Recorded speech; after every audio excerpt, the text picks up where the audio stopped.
This is one of the most horrifying workplace accidents ever recorded. About 7 hours east of Aberdeen, Scotland, in the middle of the North Sea, stands a massive man-made structure called the Magellan oil rig. From a distance, it looks like a strange combination of a construction site and an office building, perched on towering steel legs rising out of the ocean. The rig's purpose is simple: extract oil from deep beneath the seabed. It would remain there until every last drop of oil in the area had been recovered. The people who worked on these rigs were known as roughnecks, and they had one of the most dangerous jobs in the world. Every surface on an oil rig is slippery, either from seawater or oil. A simple mistake can lead to a fall from dozens, sometimes hundreds, of feet. A worker could fall onto a lower platform, or even into the freezing ocean below.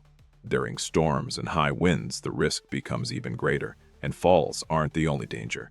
The crude oil being extracted is highly flammable. Fires are always a threat. Then there are blowouts, sudden explosions inside an oil well.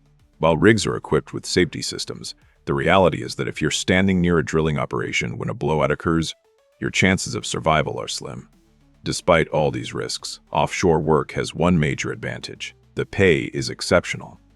In the year 2000, a 41-year-old father of two named Jordan Muffett worked on the Magellan rig. His job was maintaining and repairing drilling equipment. The rigs usually ran smoothly, but breakdowns were inevitable. And for drilling companies, every minute the drill wasn't operating meant lost revenue.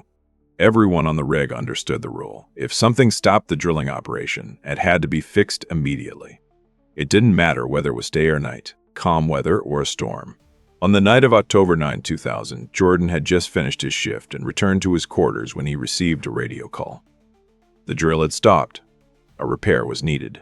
Jordan was used to being called at all hours, so he put his gear back on and headed out. When he arrived on the main deck, he met with coworkers who explained the problem. The faulty cables were located directly beneath the deck and couldn't be accessed from above. To reach them, Jordan would have to use a winch system the crew had used many times before. The process was routine.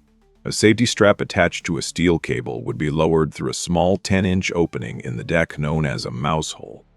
Jordan would secure the strap around his waist from a lower platform.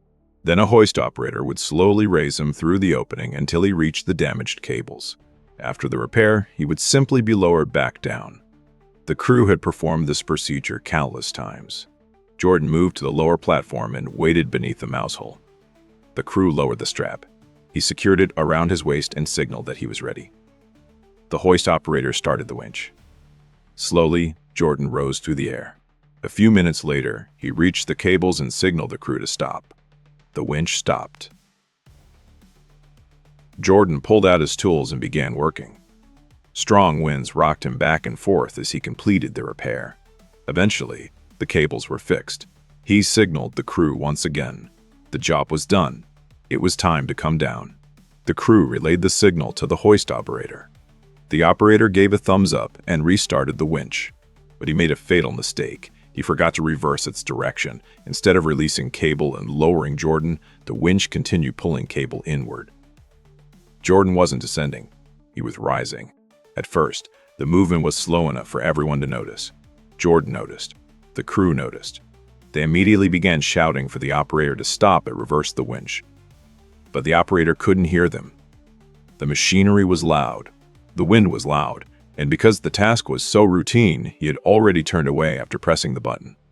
Completely unaware of what was happening, he continued operating the winch. Meanwhile, Jordan was being pulled higher and higher toward the 10-inch mouse hole. There was no way for him to free himself from the harness while suspended in the air. As the seconds passed, panic turned into terror. Jordan screamed. The crew screamed. Still, the operator couldn't hear them. Finally, one crew member realized they needed another way to get his attention. He ran across the deck to a phone connected directly to the operator's station. The phone rang. The operator answered. Immediately, he heard someone shouting, "Stop the winch!" The operator spun around and hit the stop button. But it was already too late. As Jordan approached the mouse hole, he understood exactly what was about to happen. He tried to push himself into a vertical position, hoping to slip part of his body through the opening and reduce the damage. But the harness around his waist prevented him from rotating. He remained trapped in a horizontal position. As he reached the underside of the deck, He braced his arms and legs against the structure and pushed with all his strength, desperately trying to keep himself from entering the opening. It didn't matter. The steel cable continued pulling. The force was unstoppable. Within moments, Jordan was pulled into the 10-inch opening. The injuries were catastrophic. By the time the operator stopped the winch, Jordan was already dead. The accident shocked the offshore industry. A later investigation found Jordan's employer guilty of failing to follow proper safety procedures. The company was fined £60,000 and paid compensation to Jordan's family. What began as a routine maintenance job ended in one of the most disturbing industrial accidents ever recorded, a tragedy caused not by a massive explosion or a natural disaster, but by a single forgotten step. And unbelievably, this isn't the only horrifying story hidden in a remote location. Deep in Australia, a seemingly ordinary waterfall became the site of another terrifying tragedy involving a young woman. I've covered that story in another video, and I highly recommend checking it out. Thanks for watching, and I'll see you in the next one.